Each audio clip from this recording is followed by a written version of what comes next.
Good evening, CCAFO. It is Monday, 8 o'clock, the Monday before a meeting. And I just wanted to come on again as usual to go ahead and talk about a few things that are either upcoming or things that have passed. I just want to kind of reiterate a few things. And just like always, I want to speak today, so I'm not taking up any time at the meeting tomorrow, so we can definitely talk football. First thing is we've reached the bye week for the CCC. There are a couple of teams, I think Bloomfield, Rocky Hill, Lewis Mills, Northwest, are playing this week. But the majority of the 32 teams have reached their bye week. They will not be playing this week. So we definitely have a light week of football, both Friday and Saturday, as far as games are concerned. There still are some assignments that need to be filled with the college chains. So we'll be going ahead and filling those in the next couple of days. So I just wanted to talk about that as far as games are concerned. We did have another official go down this week with another injury. I'm not sure how long that this official is going to be out, but that makes at least 4 guys who will not be coming back this season. So it's very important that we continue to stretch and do the things that we need to do to take care of our bodies. After the bye week, we're going to start to hit the Friday nights that are 16, 17, and 18 games. So it's going to be all hands on deck, and we're definitely going to need every available body. So again, as always, keep your calendars up to date with your availability. I would continue to appreciate that. Next thing, the last couple of weeks we've been faced with that Triple E threat. A lot of schools are either moving games earlier on Friday or they were pushing them back to Saturday because of the shortened time frames of trying to get to the pregame to the school. A lot of pregames have been cut short. They've been a little bit of modified pregame. Hopefully now that we're back to normal times that the crews can go ahead and conduct their normal pregame. I think that having that pregame is very essential for newer officials to know what to expect, and as well as veteran officials, because we're not always working with the same crew. So things that we sort of take for granted, we kind of brush over the cuff. A couple of weeks ago, the BOC talked about penalty enforcement. It's a big thing that we get the enforcements right. You see a lot of times in midgets where we're just placing the ball, we just walk off 10 yards and, we're not having that good communication. So we want to make sure that now that we can conduct a full pregame, that guys take the time for the 90 minutes to go ahead and go through everything on the BOC call sheet. And that includes meeting with the coaches and talking situational football. Again, I just want to reiterate communication. It's essential that we continue to talk throughout the game, at halftime, and even after the game. Too many times, guys, we just say good job, shake hands, and we just kind of part ways. Have a discussion about what you guys did well and things that we could improve upon moving forward. Not just for yourself, but information that you can bring to be with the crew that you're kind of working with moving forward, that we have good communication. The next thing that I wanted to talk about was, again, contact with the schools and administrators. I continue to get calls from officials who have been speaking to the athletic directors about upcoming changes, field conditions, and things of that nature.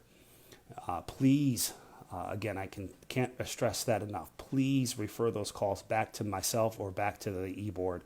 No referee should be making that call about playing conditions, changing a game time around, because you just don't know who's available or if it's going to be a liability issue on our end. So I continue to stress that enough. I can't continue to stress that enough to please send those calls back to me, that you shouldn't be speaking to any athletic director or any type of administrator regarding a game. The BOC at tomorrow's meeting wanted me to get a word out based on the email that they sent. We are definitely going to be breaking out into groups discussing sideline management, sideline control. If you have any questions that you want to, any topics that you guys want to talk into addition, you should be emailing that contact person. At this point, we're late in the game. You can go ahead and email the BOC if you have any questions, and we can go ahead and address those in each individual breakout session. The BOC also is going to be conducting a training crew, a training game It's going to be Thursday. I believe it's 3:45. An email blast is going to go out regarding that game at Cheney Tech. So any young official looking to simulate and jump into a 5-man game, Cheney Tech is the place to go for Thursday.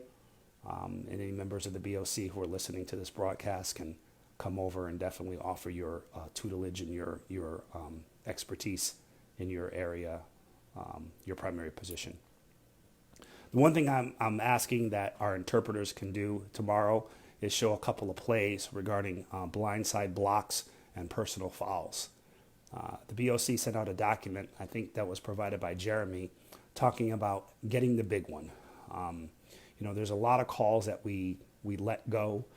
Some people say that we miss those calls, but there are a lot of minor infractions, whether it be a minor hold, a hold going the other way, whether it's an illegal formation, maybe it's an illegal shift, maybe one lineman is putting his hand down a half a second prior to the snap, and maybe it's a slight false start.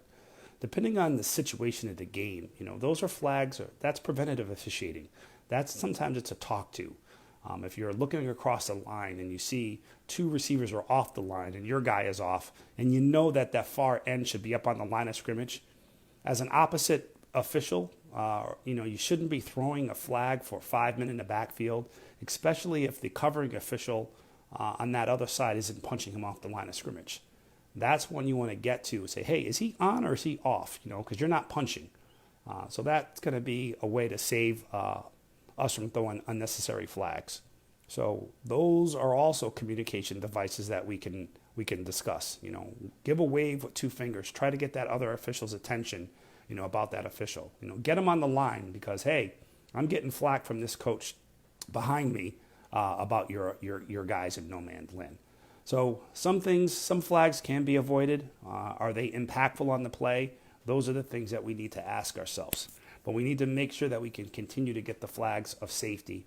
The plays that I'm asking the BOC the interpreters to show tomorrow are some hits that we either got or that we missed as far as teaching methods. I'm not trying to call anybody out. I'm not trying to throw anyone under the bus because this is just a learning method. So if one of your plays comes up, again, it's just going to be something that we can learn from.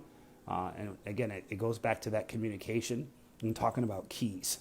The one thing that we continue to stress, at least in the pre-games that I'm sitting in, is we want to talk about your primary keys, your responsibilities before the snap, during the play, and after the play. Too many times after the play, guys are just turning, either getting the spot or going to retrieve the football, especially on 4th down. Change of possession, guys just turn and walk away. That is when all the crap happens. So we need to make sure that we continue to dead ball officiate through the entire play, making sure that the 2 teams separate and start to go to their separate sidelines before we turn and walk away. Because the last thing we want to do is have to ask ourselves, how did that guy end up on the ground? And he comes up bloody or what happened? So we want to make sure that we see the entire play in order to get the right call. This past weekend, Saturday, I had a game. It was actually Platt at Newington. Turned out to be a very good game. During that game, I threw a flag for a hold, brought back a nice gain for Newington. When the player started asking me, who was that penalty on, I told him that it was on number blah, blah, blah. And that player happened to say, no, it wasn't on me. He goes, you missed it. I go, well, I didn't miss it. It was a hold. And he's like, instead of just arguing with me, he goes, why don't you just call the game fair? So I'm like, are you kidding me? So I just sent him out for a play. Tapped him on the shoulder, sent him out for a play. After already enforcing a 10-yard holding penalty, the last thing I really wanted to do was to hit them with the double whammy for a player that's mouthing off. So I didn't want to punish them an additional 15 yards. So I actually sent that player off for a play. There's another part to that story. I'm going to share that with you now. The coach, the spot of the ball was on the far hash on the Newington side. And the coach for Newington asked me, he goes, why are you sending him out? I'm like, ask him. He's standing right next to you. And the coach came back with, he goes, you're the one who sent him out. I'm asking you why you sent him out. I go, Coach, your guy is old enough to speak for himself. Ask him what he said. And when he's done, he should thank me that I didn't slap him with a 15-yard unsportsmanlike penalty. Well, yesterday afternoon, I received an email from that young man apologizing for his actions and his behavior. And he basically was thankful for me not sending him out or, throwing him with an unsportsmanlike, and he apologized for his behavior. So sometimes, again, preventative officiating goes a long way, just not on the minor penalties, but also on the major ones. So we definitely want to make sure that we can control our sidelines, right from the start. We want to be a presence throughout the entire game. And again, we don't want to hammer a team into the ground with just penalty after penalty after penalty. We're there to enforce the rules. We're not there to kind of step over the boundary of those. So we want to make sure that the play is decided on the field and definitely not by the officials. With any flag, guys, you should be able to get together and talk, especially if we're talking about an ejection, if we're talking about pass interference, or any of those calls that are going to be very impactful. If we can get together and talk about a play, let's get together and talk about it. The coaches may not like it, especially if the flag or the call goes against the coach who thought he was going to gain from a penalty. But if we're going to get the right call, there's nothing wrong, or at least not from my standpoint, of coming together and getting the call right. So that's definitely what it's about. As far as moving forward, guys, we're hitting towards, like I said, the midway season of the midpoint in the season. Like I said, this is the bye week for the CCC. I believe next week is the bye week for the Pequots. And then, like I said, it's full tilt from there for the final 4.5 weeks. So that's pretty much it. Thank the guys who have checked in, for joining in. I hope you guys enjoy the game. I believe tonight it's the Lions and Packers. I know I was watching some of the baseball game earlier. It looks like it's a pretty good defensive battle. Strasburg seems to be on his A game. So whatever your sport of preference is tonight, enjoy it. I look forward to seeing anyone at the meeting. I do not believe there is an e-board meeting tomorrow, but there is an assignment committee meeting, and we're going to be meeting at 6 p.m. Prior to the meeting. So I will share some documents with you at that meeting, and we can start to discuss the playoff crews at that point in time. And any questions, you guys, you can find me, whether it's an email, text, or in person after the meeting. So enjoy the game. I hope everyone had a great and safe weekend. I will talk to you all tomorrow. Thank you.